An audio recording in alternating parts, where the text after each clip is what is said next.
Hi everyone, welcome to Cooking Club. We are back for this semester. I apologize about the strange angle. I have not been able to find my tripod, so we're gonna go with it, but I'll make sure to hold everything up to the camera and make sure you can get a good look at it like I have done in the past. So tonight we are making apple spice bites. And so we are going to use a few different items. We're gonna have our tube of crescent rolls, 1/4 cup of brown sugar that's packed, and we're going to need 3 tablespoons of butter, so we'll cut that here shortly. And we are going to use pumpkin pie spice. You can also use apple pie spice if you have it on hand. The only thing that's different between apple pie spice and pumpkin pie spice is that pumpkin pie spice has ginger in it and apple spice does not. So that's the only difference. This is what I have on hand, and I personally like ginger, so I'm gonna go with it. But if you have apple pie spice, then feel free to use that. And that only needs 1 teaspoon, and it will be mixed in with the brown sugar. Then we're going to use a Granny Smith apple. These apples are more of a tart flavor, but it's gonna go nicely with the brown sugar and the butter, so it's gonna kind of tame that down. If you've eaten one of these apples, you know they're quite bitter. So before we get going here, I wanna make sure that everyone has their oven preheated to 375. I know a lot of our things we've done in the past are 350, but we're on 375 this time. So what I'm gonna do is start with our apple. We're gonna just cut it very carefully. If you need the help of the adult in your household, please go get them. We're gonna wanna do 8 slices, and then we'll dice it after that. So I've got 2, now I've got 4. And then what I'll do for these last few is I'm gonna take it and I'm just gonna slice right down the middle.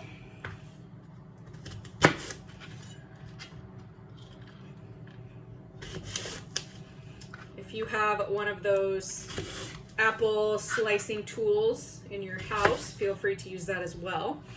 Now what we're going to do, you'll see me do it a couple different ways, but we need to take out the middle part because it's got seeds and it's kind of hard. So I'm gonna go just down like that. Oops. All right, so I ended up slicing just right down the middle that way. We're gonna do that to everything.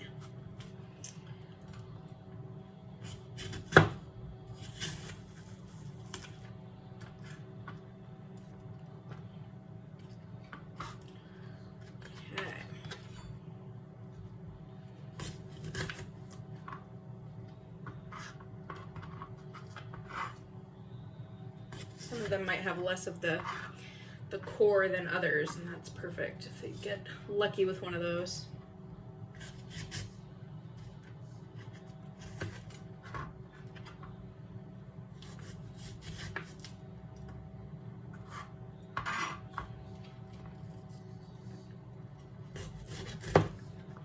Okay, almost done. So I'm going to take just my scraps and set them aside because I don't need those right now. If you compost, then great. So now what we'll do is, I've got a couple seeds hanging onto my knife.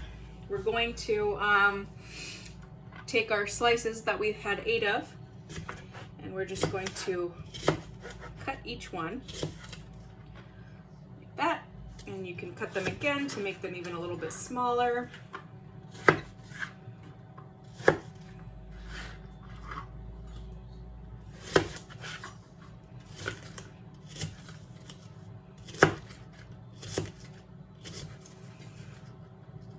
This is one of the many desserts we've done that uses crescent roll dough because it's pretty versatile, and you can make it sweet, you can make it savory. I really like using crescent dough.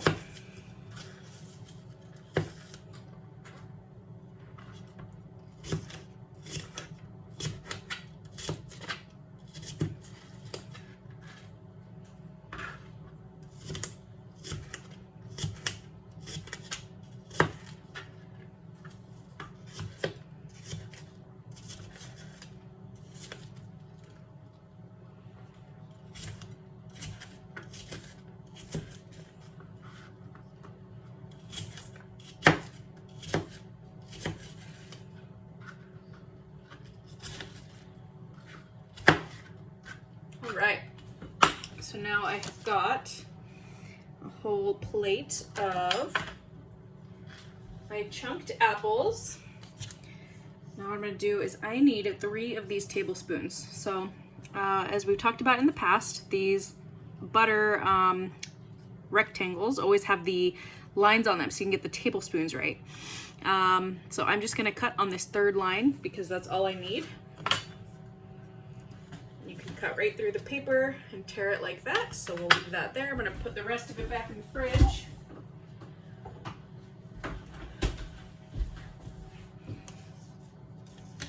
Okay, I'm going to leave that there for now. Before my hands get all cinnamon coated, I'm going to open the crescent dough. You want to find the little pull tab over here. This is always the most stressful part of using dough packages. Never know when it's going to pop. If it doesn't pop, you can just hit it on the counter a little bit. I'll show you where you can see it. Then we'll squeeze it. Maybe. This one's not coming. All right. So what I'm going to do now is I'm going to take my knife and I'm going to find the line. You'll see there's a line right here. And you'll just pierce it very carefully again. See? If you need the help of an adult, please go get one. So grab all that out. And then we're going to unroll our dough.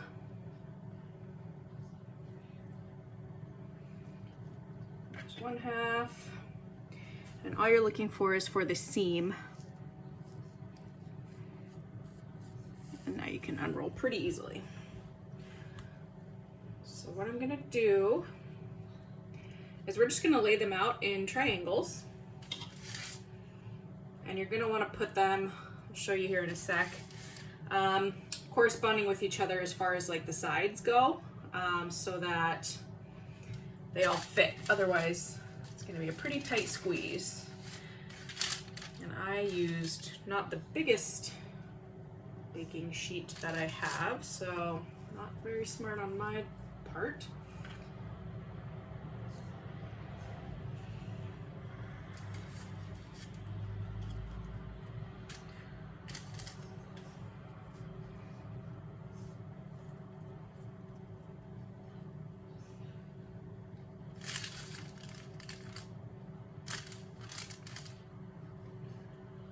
All right, I'm gonna wash my hands and then I'll show you what we have.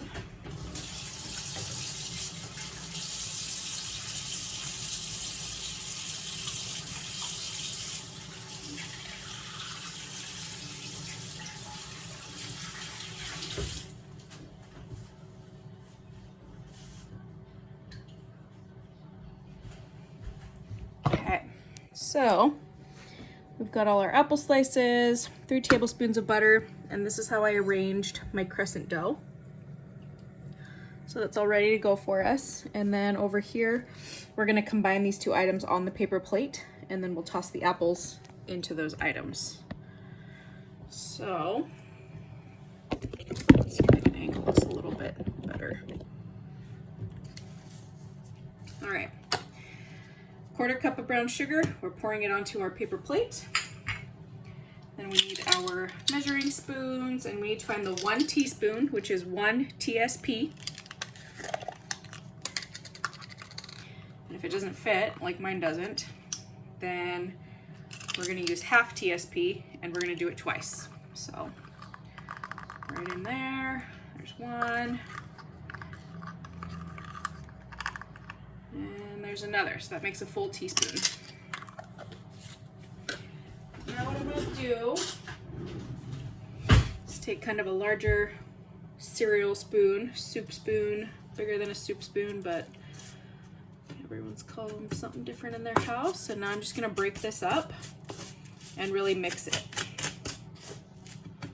You could also use a fork, you could use your knife, a whisk.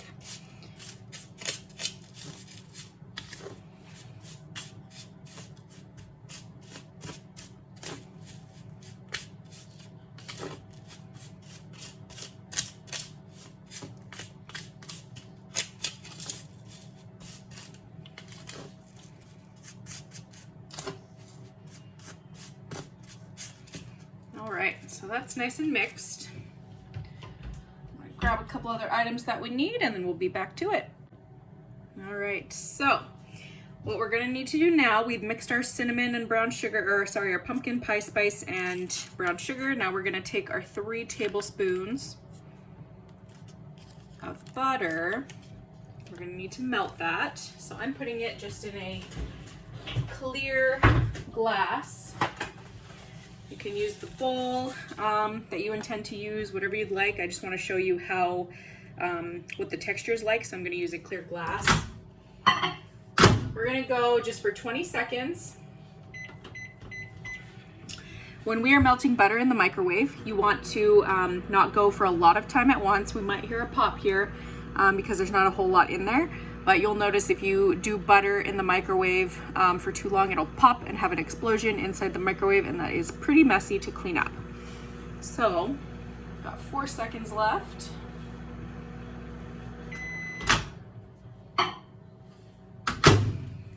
It's not quite melty enough. It's getting there. So I'm just gonna go for 15 seconds this time.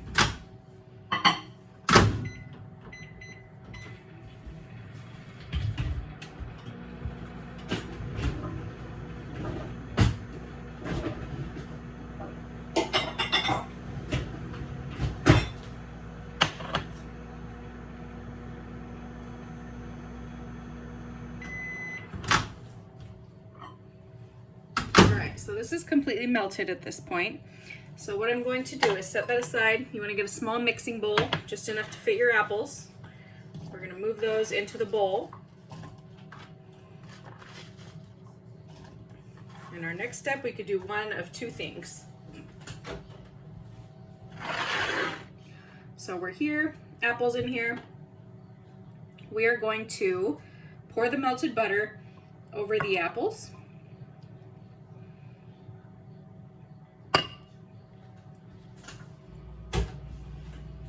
I'm just going to take my spoon that I used and just give them a stir.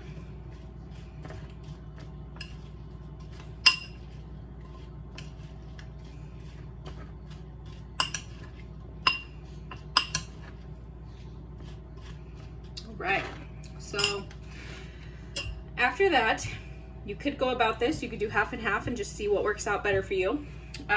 You could mix your brown sugar mixture into the apples. What I'm going to do is actually just take a little bit of it and spoon it onto the crescent roll, because it then soaks up into the dough.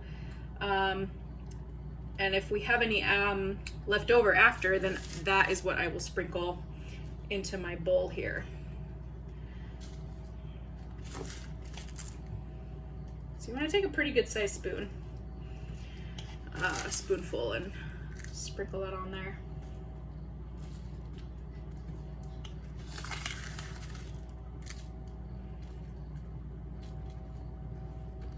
Right.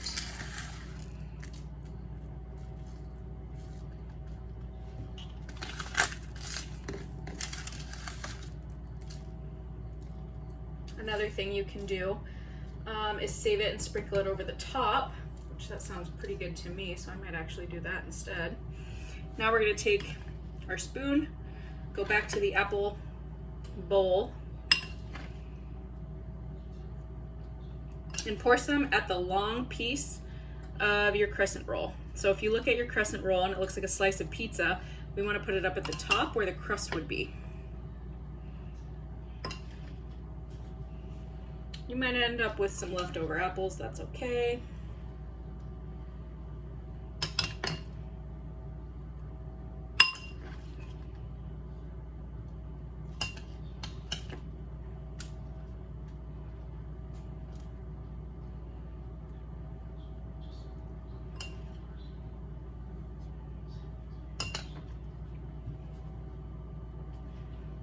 At that point, we could just sprinkle them on the pan. Just have some roasted apples. Okay, so we're gonna set those aside. Come over here a little bit closer to you. So now we're gonna roll from the top. So if we're looking at this like it's a pizza slice, I'm gonna take the top of my pizza slice and I'm gonna roll it over, tuck the edges, and then grab the pointy part of the pizza and tuck it over. So we have our little pocket. Pop that on there. You can pinch the sides if you want to hold it in a little bit better. Same thing over here. We're gonna take it and we're gonna roll it over. There we are. This does get a little messy in here. I've seen it done another way where you just take the slices of apples and you just put one whole slice in there instead of dicing it. That's an easier way if rolling it is too much of a pain, which I completely understand.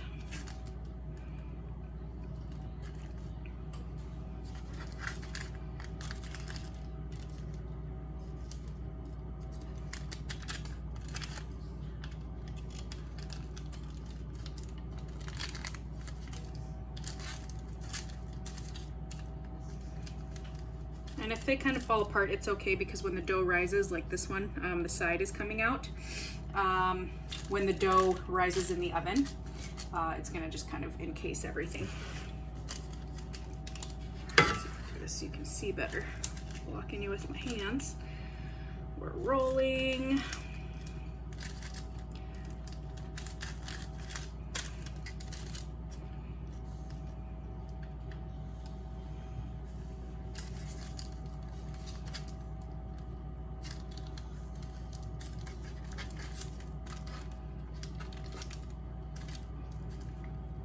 Right.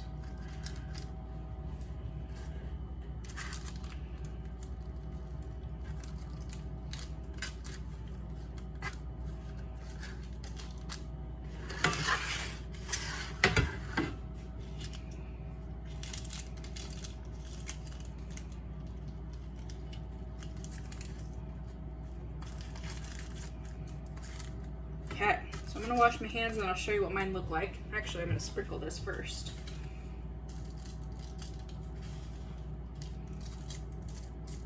This does make kind of a mess. We're mixing a lot of things around, so remember to wipe down your work surface after you're done.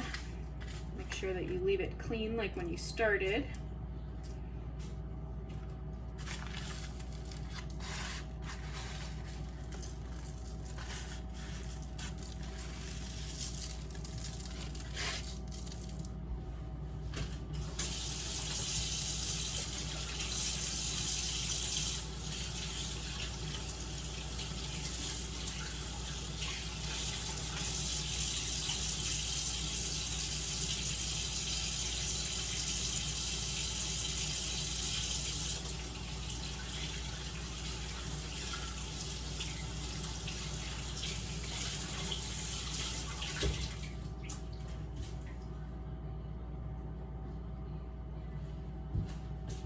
Right, so before we pop these in the oven, this is what mine look like.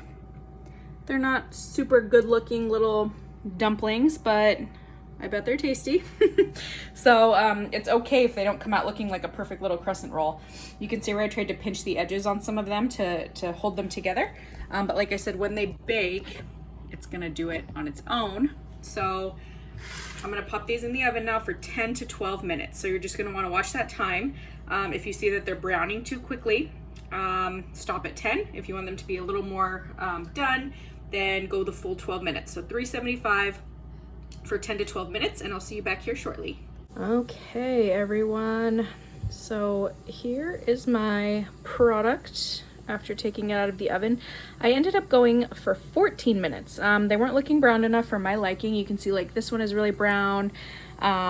I mean, they're all pretty brown. This one's not as much as the other ones, but that's just a personal preference. I like mine a little bit crispier on the outside. You might find that because of the apple filling, they're not as well done on the inside, but overall, this is what mine look like.